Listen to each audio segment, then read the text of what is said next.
है कि नहीं सुबह पढ़ते तो हमर गैया के बुढ़वा कम जीते या बुखार आ जाए। एमएलए प्रमुख मुखिया जी का भी बहुत सारे फंड है और उतने फंड के बाद भी आखिर क्यों उपेक्षित है नवादा का पशुपालन विभाग का यह अस्पताल। यहाँ की टूटी हुई सीढ़ियां इस बात को बता रहा है कि आखिर इतना उपेक्षित ये पशुपालन विभाग का कार्यालय क्यों है। ये देखिए चापाकल यहाँ विकास की इबादत को लिख रहा है, दूर दराज से गांव। आप देख रहे हैं केवल सच न्यूज। आप देख रहे हैं केवल सच न्यूज। केवल सच न्यूज में मैं अरविंद मिश्रा आज नवादा जिले के नारदीगंज प्रखंड में स्थित पशुपालन विभाग के कार्यालय में आया हूं। वह कार्यालय आज भी आजादी के बाद भी विकास से उपेक्षित इसका भवन है। जीर्ण शीर्ण अवस्था में यहाँ पशुपालन पदाधिकारी इस जर्जर भवन में बैठते हैं। दुर्भाग्य है कि हम मना रहे हैं आजादी का 77वां अमृत महोत्सव, नवादा का 50वां वर्ष होने जा रहा है। इस पर बहुत सारा कार्यक्रम जिला में आयोजित हो रहा है कि हमारा नवादा जिला बने हुए पूरे 50 वर्ष हो गए हैं, लेकिन जो आज ये भवन जो देख रहे हैं, आखिर ये जर्जर भवन जिसके लिए सरकार की भी इतनी योजनाएं हो सकती है, यहाँ के एमपी एमएलए प्रमुख मुखिया जी का भी बहुत सारे फंड है और उतने फंड के बाद भी आखिर क्यों उपेक्षित है नवादा का पशुपालन विभाग का यह अस्पताल। यहाँ की टूटी हुई सीढ़ियां इस बात को बता रहा है कि आखिर इतना उपेक्षित ये पशुपालन विभाग का कार्यालय क्यों है। चापाकल चल रहा है, 5 महीना से बंद है। ये देखिए चापाकल यहाँ विकास की इबादत को लिख रहा है। दूर दराज से गांव से लोग ग्रामीण आते हैं अपने पशुपालन उनके सुविधा लेने के लिए, लेकिन वहां इस अस्पताल में पानी की भी मुहैया नहीं है। अब मैं चलता हूं, यहाँ के जो प्रखंड पशुपालन पदाधिकारी हैं उनसे मैं मिलकर बात करूंगा कि आखिर इतना उपेक्षित आपका ये कार्यालय जो अत्याधुनिक सुविधाओं से सुसज्जित होना चाहिए था, आज कहीं न कहीं वीरान नजर आ रहा है। सबसे पहले केवल सर प्रेस में सर आपका स्वागत है। धन्यवाद सर, ये मैं देख रहा हूं कि आज जो आपका कार्यालय है काफी जीर्ण शीर्ण अवस्था में है। जी जी जी। और इसके लिए सर आपके द्वारा क्या प्रयास हुए हैं कि जो जीर्ण शीर्ण अवस्था में है, कैसे आप यहाँ रहते हैं, कैसे समाज से सेवा देते हैं, इस पर थोड़ा सा सबसे पहले आपका शुभ नाम क्या हुआ सर। जी, मैं डॉक्टर जितेंद्र, यहाँ पशु चिकित्सा भ्रमणशील पशु चिकित्सा पदाधिकारी हूँ, नारदीगंज प्रथम वर्गीय पशु चिकित्सालय का। और ये पशु चिकित्सालय तो बहुत पुराना है, सभी लोगों को पता है। जनता की सेवा में, पशुपालकों की सेवा में बहुत पहले से काम करा। नारदीगंज प्रखंड बनने के पहले से ये पशु चिकित्सालय है, लोगों की सेवा में है। अब पुराना है तो भवन की जो स्थिति है तो सामने दिख रही है, लेकिन कोई बात नहीं है। सरकार की भी योजना आई है जिसके तहत इसका जो भी जीर्ण शीर्ण भवन पशु चिकित्सालय नवादा जिला में है उनको मरम्मती वगैरह करके काम लायक कर दिया जाए, ताकि जो भी हमारे पशुपालक हैं, जो भी हमारे पशु हैं, गाय भैंस बकरियां जो भी यहाँ पे हैं, उनके हित के लिए तो सरकार हमेशा तत्पर है और विभाग हमारा तत्पर है, पशुपालन विभाग। और योजना आई उसके तहत कुछ मरम्मती कार्य किए जा रहे हैं। ठीक है, कुछ दिक्कतें हैं हमारे यहाँ, स्टाफ की कमी है, सही बात है। और जो नई नई टेक्नोलॉजी के इंस्ट्रूमेंट्स आते हैं वो थोड़ा अभाव है, लेकिन फिर भी जो संसाधन उपलब्ध है, जो बहुत जरूरी चिकित्साएं हैं, सुविधा हम लोग देते हैं सभी जो भी यहाँ के पशुपालक हैं उनके लिए। और समय समय पर टीकाकरण कार्यक्रम भी चलाते हैं। कुछ जो योजनाएं आती हैं, संसाधन सीमित है, लेकिन कोई बात नहीं, हम लोग तत्पर होके हमारे पशुपालक जो भी भाई हैं उनके साथ मिलकर हम लोग सरकार की जो योजनाएं हैं, विभाग की योजनाएं हैं। सर, अभी ऐसी कौन सी योजना चल रही है जिससे हमारा किसान लोग पशुपालन के द्वारा गरीब गुरबा जो बीपीएल परिवार के लोग हैं जी, जी। वो आत्मनिर्भर हो सके, उनका प्लान रुक सके, वैसा कोई पशुपालन विभाग हाँ के तहत अभी कोई अभी योजनाएं बड़ी हैं? अच्छी योजना एक सैंक्शन हुई है और 2-4 दिन में जल्द ही अखबारों के द्वारा उसको प्रचारित भी किया जाएगा। वो है बीपीएल परिवारों के लिए बकरी 3 बकरियां दी जाएंगी बीपीएल परिवार को। बीपीएल 3 बकरियां दी जाएंगी अनुदानित दर पर और जो बीपीएल परिवार अनुसूचित जाति के हैं उनको 90% अनुदान पे 3 बकरी दी जाएगी और जो गैर अनुसूचित जाति के हैं बीपीएल परिवार से हैं लेकिन अनुसूचित जाति से नहीं है उनके लिए 80% अनुदान की व्यवस्था सरकार ने की है और 3 बकरियां उनको 10 से 12 किलो की बकरियां 3 बकरियां उनको अनुदानित दर पे दी जाएंगी ताकि लोग अपना जीवन यापन कर सकें। अब वो बकरी उनको दे दी जाएगी, उसको उससे और 6 महीना पर तो बकरी बच्चा दे ही देती है तो वो और उसको अपना बकरी की संख्या उनका बढ़ेगी, उनका एक जीवन यापन का एक बढ़िया आधार मिल जाएगा। ऐसी कौन सी बकरी है सर जिसका ग्रोथ ज्यादा अच्छा हो, उसका कौन सा उसकी क्वालिटी है, क्या उस तरह के क्वालिटी के तहत वो बकरी उपलब्ध होगा? देखिए बकरियां तो बहुत तरह की आती हैं लेकिन जो कुछ विभाग ने तय कर रखा है किस एरिया के लिए कौन सी बकरी बहुत ज्यादा फायदेमंद है या उधर उस क्लाइमेट में उस वातावरण में ज्यादा बढ़िया से पल सकती हैं, ज्यादा उसमें वृद्धि हो सकता है।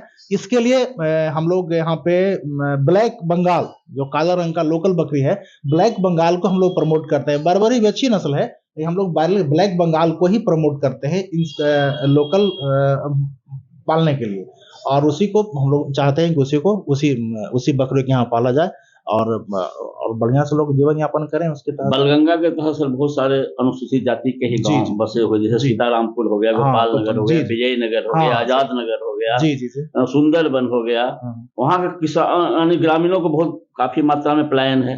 क्या उनके बकरी पालन से उनका आत्मनिर्भर भी हो सकते हैं और क्या वो क्षेत्र आपको लगता है कि बहुत ही अच्छा क्षेत्र है जिससे बकरी पालन उस क्षेत्र में काफी मजबूत हो सकता है? सिर्फ ऐसा नहीं है, सिर्फ जो बकरी वो लोग तो परंपरागत रूप से बकरी पालन करते आ रहे हैं, इसीलिए भी जो हमारा नारदीगंज का क्षेत्र है कुछ तो पहाड़ी क्षेत्र है और कुछ अनुसूचित जाति के लोग हैं। ये भी तथ्य है कि जो बकरी पालन है वो मूल निवासी लोग ही करते हैं, जो अनुसूचित जाति से हैं उनको सदियों से उनको कई पीढ़ियों से इसमें पारंगत हैं।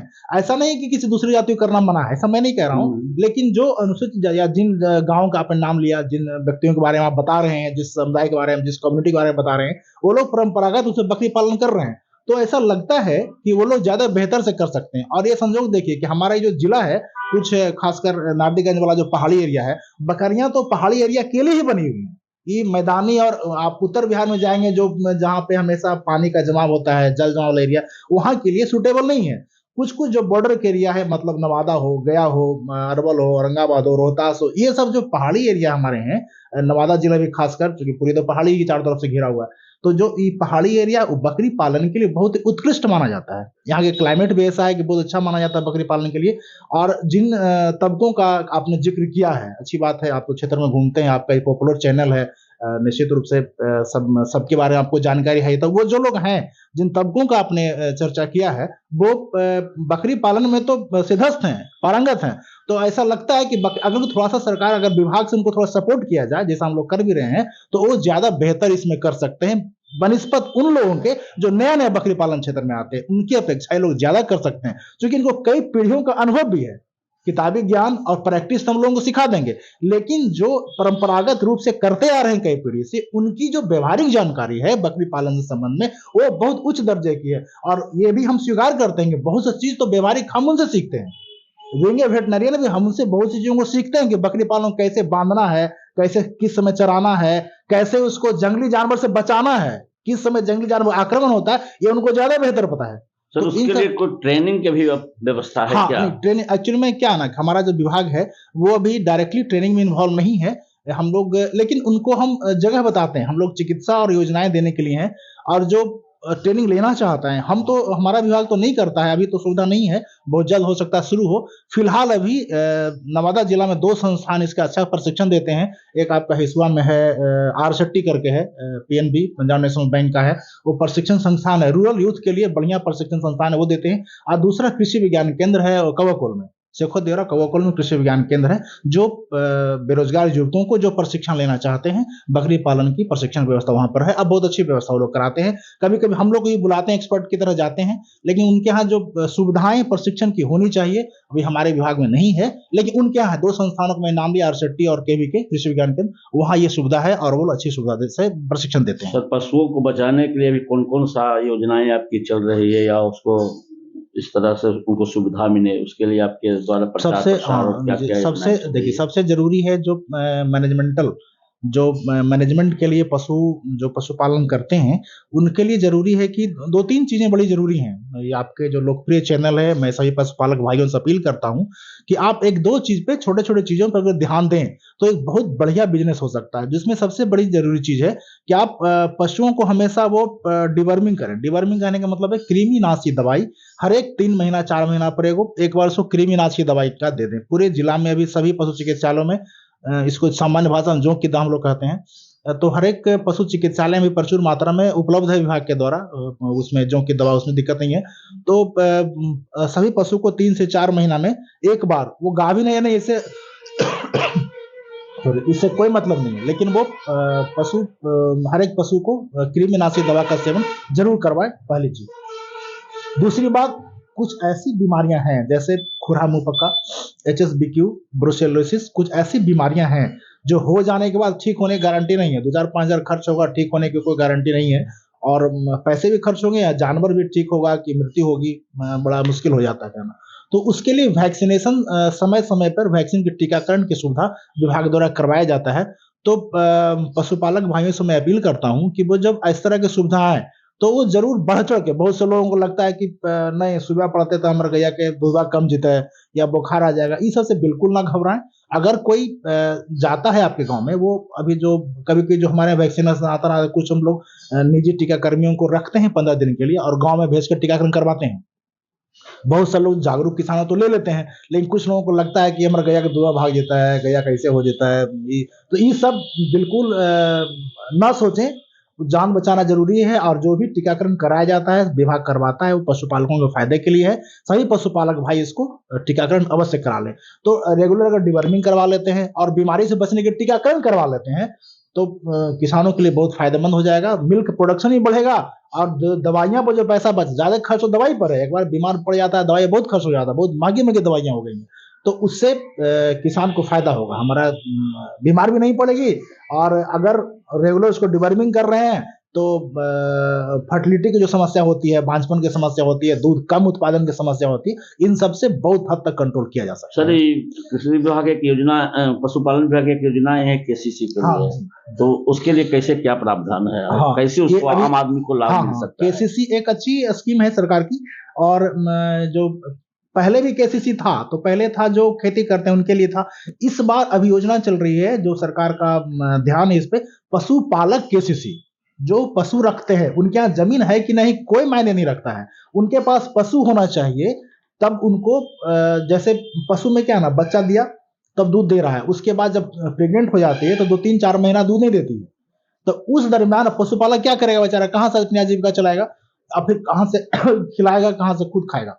तो वैसे स्थिति में बैंक उनको KCC के तहत उसमें कुछ राशि है 30-40-50 हजार रुपए तक, मतलब उसकी क्षमता के हिसाब से या उसकी डिमांड के हिसाब से बैंक वाले उनको देते हैं। तो हम लोग पशुपालक से एक आवेदन फॉर्म में भरता है, उसमें 2 फोटो, आधार की छाया प्रति और उनके बैंक खाता की छाया प्रति लाकर जमा करते हैं। हर एक शुक्रवार को हम लोगों की मीटिंग होती है जिला स्तर पे, वहां पर उनको हम लोग संबंधित जो बैंक होते हैं उनको हैंडओवर कर देते हैं आवेदन को। अब वो लोग उसको देखते हैं, फिर जो कमी होती है पशुपालक से सीधे बात करते हैं। जो कमी, जैसे टैग नंबर, टैग है तो ठीक है, नहीं है तो फिर लगा दिया जाता है टैग। तो इस तरह से उनको KCC के तहत कुछ राशि उपलब्ध कराई जाती है उनके खाते में, जिससे वो लोग विशुल्क, जब जानवर ड्राई पीरियड में होती है उस समय जानवर को खिलाएं और कुछ जो दूसरे आवश्यक खर्चे वो करें। तो KCC की वजह में 2 फोटो और बैंक का छाया प्रति और आधार की छाया प्रति ये लगता है। बहुत बहुत धन्यवाद सर, आपने केवल सच न्यूज को, अपने केवल सच न्यूज के माध्यम से आम लोगों को, किसानों को एक अच्छी जानकारी दी है। इस लोकप्रिय चैनल को हम तहे दिल से आभार